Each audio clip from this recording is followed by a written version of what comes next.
work.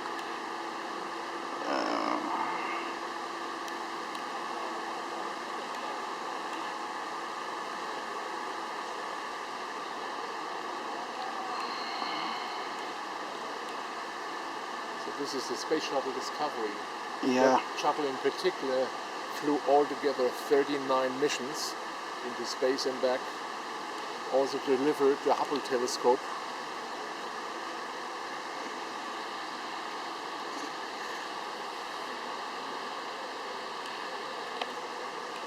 Still flies like a brick. That came down in one piece. Luckily the museum resisted to repaint the thing. They let it look in mint condition. But this is how it looked after a mission.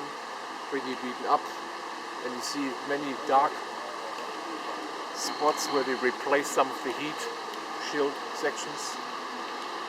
That's the front section with the side door where the astronauts got in. The only pressurized section was the nose section, and then where the doors start all the way to the back, that's the... And then we have Canada's arm. Yeah. This is the mechanical arm which helped to put stuff into the landing bay and out, I mean the transport bay. That was provided by Canada. And there we see the tail end. There's some heat sections missing, but they left it in the original case. So came the shuttle down, and then later, after every flight, they were checking every single piece of the heat shield and replaced it with special glue composite material.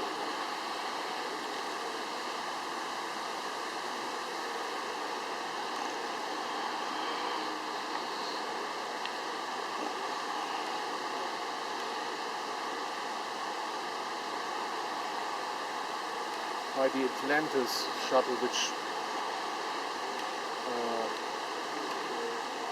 broke apart. You know that the wing front had some little tears in the wing front of the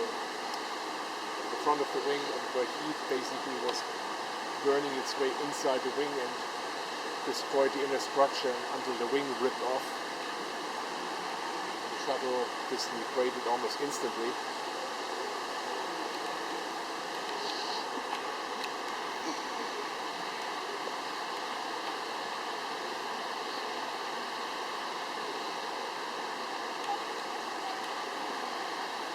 That's the big tail end with the three main engines, which actually were just able to be running with the big tank attached. After takeoff, when the tank was jettisoned, those three engines were completely non-operational. The two bigger engines on top of the three were the two engines which were mainly used to move the thing between orbits, to climb an orbit altitude or lower it. And most importantly, those two engines on top were actually the ones which slowed the shuttle at the end of the mission enough down so it fell back to Earth into the atmosphere. So they were very important. See a lot of holes on the sides of those engines. They're all maneuvering thrusters. And the only fuel the shuttle had aboard was for those two engines on the very top.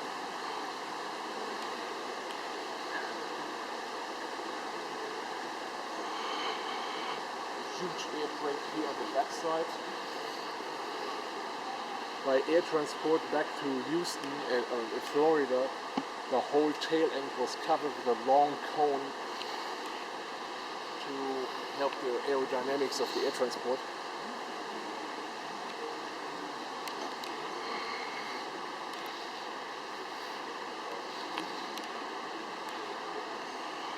That satellite above it is a telecommunication satellite, which was more for communication, like with your Kerbal Space Program. Yeah. It's a relay station actually. I don't know how old it is, but obviously from the antennas it was used for communication. It is not a TV satellite, but it was like a relay station.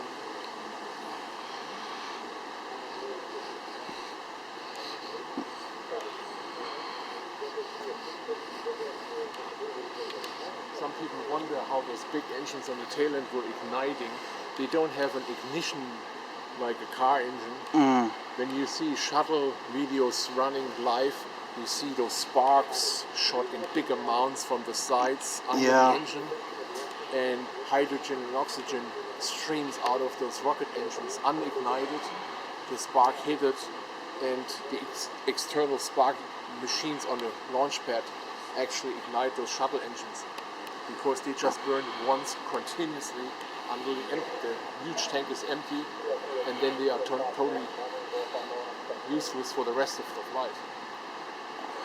That's the only real dead weight that shuttle carried every time with it, the whole main engine section. Oh, well, that NASA symbol. There's another section of a few key pieces missing, and a long loading door.